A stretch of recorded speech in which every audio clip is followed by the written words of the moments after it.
Bismillah ar-Rahman ar-Rahim, tawakkalna ala Allah. Les élèves de la première année sciences posent la question comment construire une parabole et comment construire une hyperbole. Dans cette vidéo-là, tu vas pouvoir apprendre les caractéristiques d'une parabole et les caractéristiques d'une hyperbole. Propriété. La courbe d'une fonction définie sur R par l'expression f de x est égal à x carré plus bx plus c, avec a différent de 0. Avec a différent de 0. Les courbes les fonctions de cette forme-là, la courbe d'une fonction f définie sur R par la forme f de x est égal à x carré plus bx plus c, avec a différent de 0, est une parabole. Cette parabole a pour sommet, le sommet de la parabole, c'est le point d'abscisse moins b sur 2a, évidemment dans un repère, et d'ordonner f de moins b sur 2a. Et il y a aussi, la courbe il a aussi, pour axe signifie, la droite d'équation x est égal moins b sur 2a. Si a est positif, ces branches-là sont tournées vers le haut. C'est une parabole. Si A est positif, la parabole, les branches de la parabole sont tournées vers le haut. Voici les branches. Il y a pour sommer le point d'abscisse moins b sur 2a et d'ordonner f de moins b sur 2a. Si A est négatif, les branches de la parabole sont tournées vers le bas. Elles sont tournées vers le bas ici. Il a la parabole, il a pour sommet le point d'abscisse, le point S d'abscisse moins b sur 2a et d'ordonner f de moins b sur 2a. Et il a pour axe symétrie, la droite d'équation x est égal moins b sur 2a.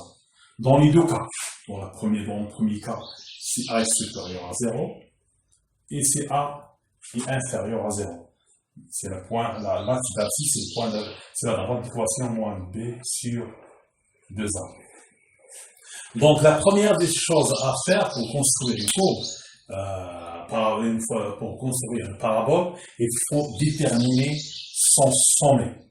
Et regardez, si A est positif, le nombre A est positif, les branches sont tournées vers le haut, et si A est négatif, les branches sont tournées vers le bas.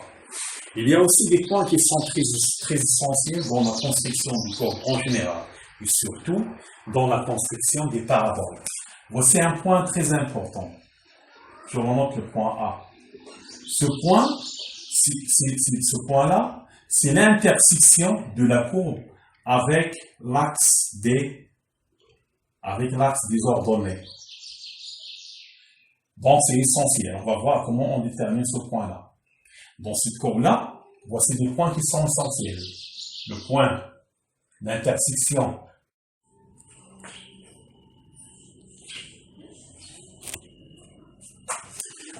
pour résoudre cette équation, il faut calculer delta. Delta c'est b carré moins 4ac. On va calculer delta c'est 16 moins 48, il est égal à 64. Delta est positif, donc l'équation on a donné deux solutions. La première c'est moins b c'est moins 4, moins racine de 64 c'est 8 sur 2 fois 2 sur 4. Et la deuxième solution c'est moins 4 plus 8 sur 4 est égal à 1. Donc la première solution c'est moins 6 et la deuxième solution c'est 1. Donc le point d'intersection, on a dit que y est égal à 0 et f de x égale à 0. C'est le point M, il a pour abscisse x est coordonné y. Donc y est égal à 0, f de x égale à 0. Donc x est égal soit 1 ou x égale moins 6 et y égale à 0. Donc x égale à 1 et y égale à 0. Voici le premier point. Ou x égale à moins 6 et y égale à 0. Donc le point B, il a pour abscisse 1 pour donner 0, ou bien, ou un autre point, ce sont les points d'intersection, ou B, il a pour abscisse moins 6 et pour donner 0. Donc les points d'intersection de la courbe avec l'axe des abscisses, le premier point, c'est le point B, le voilà, ici.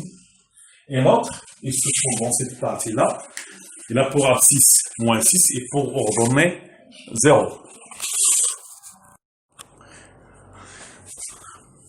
Pour la construction des points d'intersection de la courbe avec l'axe des abscisses, voici le premier point, c'est le point B, et voici le point C. Il a pour abscisse moins 6 et pour ordonnée 0. Aussi, j'ai calculé l'image de 2, l'image de 2, c'est 6. Donc, voici un autre point E, il a pour abscisse 2, et pour ordonner 6, il appartient à la courbe de F, Donc là, maintenant on construit la courbe, il passe par le sommet, et par ce point-là, et par ce point, et par ce point-là. Donc, c'est cette forme-là. Et la branche continue. Et on a dit que cet axe-là, c'est un axe symétrique. Par exemple, pour ce point-là, on va faire la symétrie. Ce point-là, la symétrie de ce point par rapport à l'axe d'équation delta d'équation x est égal à moins 1. Donc, il a pour abscisse 2, 1, 2, 3, 1, 2, 3.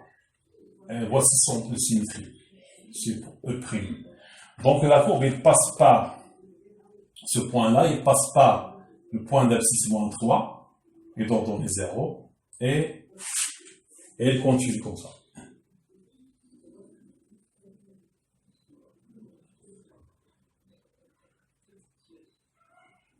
Et la parabole, les paraboles, et continue la construction.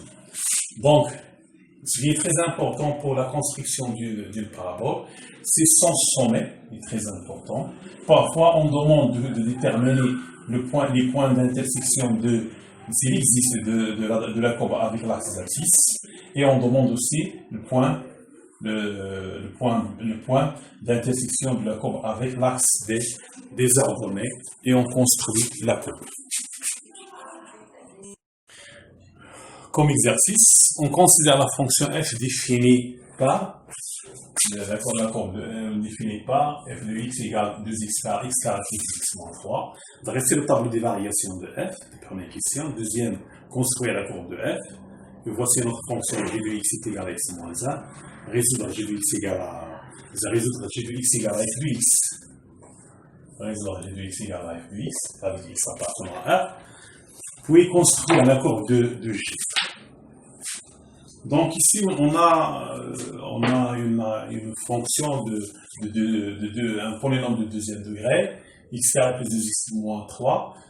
Pour les fonctions de ce genre-là, le tableau de variation, il est de cette manière-là. Moins l'infini plus l'infini. On calcule moins b sur 2a. Il est égal à moins 2 sur 2. Il est égal à moins 1.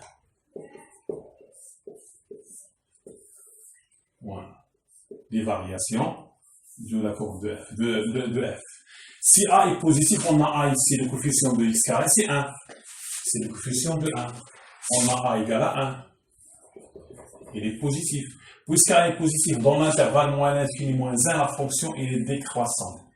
Et dans l'intervalle moins 1 plus l'infini, la fonction il est croissante. Et on calcule l'image de moins b sur de moins 1. Moins 1 au carré, c'est 1. 1 moins 2 moins 3, c'est 1 moins 5. 1 moins 5, c'est moins 4.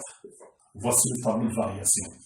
Si a est positif, la fonction dans le premier intervalle est décroissante et dans le deuxième elle est croissante. Si a est négatif, c'est le contraire. Dans moins l'infini jusqu'à ce nombre-là, il sera croissant et dans l'autre, il sera décroissant. En général, les fonctions qui s'écrivent là de cette forme, le C, les fonctions avec A différent de 0. Si A est positif, alors tableau de variation, on calcule moins P sur 2A elle est décroissante dans l'intervalle moins l'infini moins b sur 2a, et elle est croissante dans cet intervalle. Ici, A est négatif. Ici, A, il est négatif. Alors, c'est le contraire. Il sera croissant, décroissante. Il sera dans l'intervalle moins l'infini jusqu'à moins b sur 2a.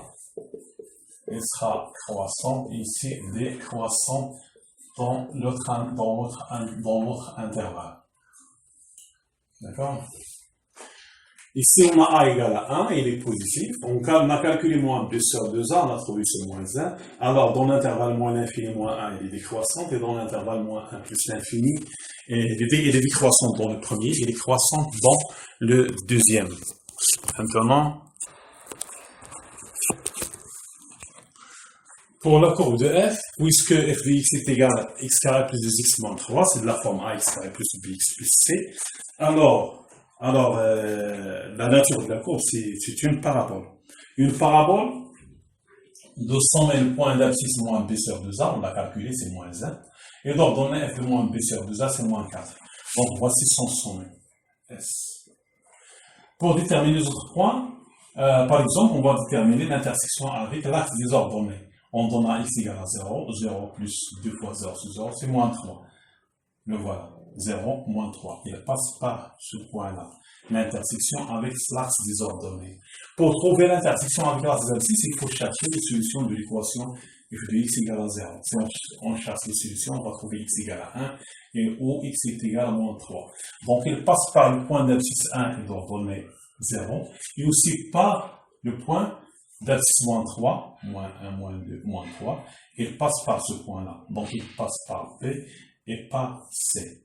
Donc, maintenant, on a défini le sommet. Et puisque A est positif, A c'est 1, alors les branches ils sont tournées vers le haut. Alors, il passe par ces points-là. Et il continue. Comme ça.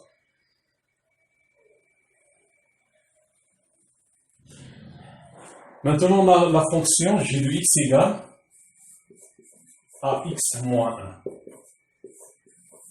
Pour trouver les solutions de l'équation f de x égale à g de x, il faut résoudre l'équation f de x égale à g de x, équivalent à x carré plus 2x moins 3 est égal à x moins 1, équivalent à x carré plus x moins 2 plus c moins 2 égale à 0. Il faut calculer delta, on va trouver delta, on trouve delta, on va trouver x égale à 1, et on va trouver x égale à moins 2, après avoir calculé delta. Voici les solutions. Donc, f de x est égal à g de x, ça donne x égale à 1, ou x est égal à moins 2. Pour l'autre question, la construction de cette courbe, la construction de la fonction, de la forme de la fonction g de x égale à x moins 1. G de x est égal à x moins 1. C'est des fonctions de la forme f de g de x est égal à x plus b, bien alpha x plus bêta. Si on a g de x est égal à alpha x plus bêta. Cette fonction, la courbe de cette fonction, c'est une droite. Et toutes les fonctions qui se trouvent là. Donc, pour construire la courbe de la fonction g définie par g de x est égal à x moins 1, ainsi que toutes les fonctions qui s'écrivent de la forme g de x égale alpha x plus bêta, alpha x plus bêta avec alpha et bêta des nombres réels, et x variable dans R, il admet ces fonctions-là, il admet pour courbe des droites. Alors, la forme de la courbe de cette fonction, c'est une droite. On a cette droite, elle passe par le point d'abscisse 1 et d'ordonnée 0, là voilà. Et elle passe par le point d'abscisse 0 et d'ordonnée moins 1. Donc, cette droite delta, elle passe par ces deux points. Pour construire une droite, il faut 2 points. Alors, on a déterminé 2 points de cette droite. Comme remarque, pour ce point-là, pour déterminer ce point-là, ce point, c'est l'intersection de la courbe de f et la courbe de g. Aussi, ce point-là, il appartient à l'intersection de la courbe de f et de la courbe de g. Pour déterminer ces deux points, on va résoudre l'équation f de x est égale à g de x. Pour déterminer les abscisses de ces deux points-là, on résout l'équation f de x est égale à g de x.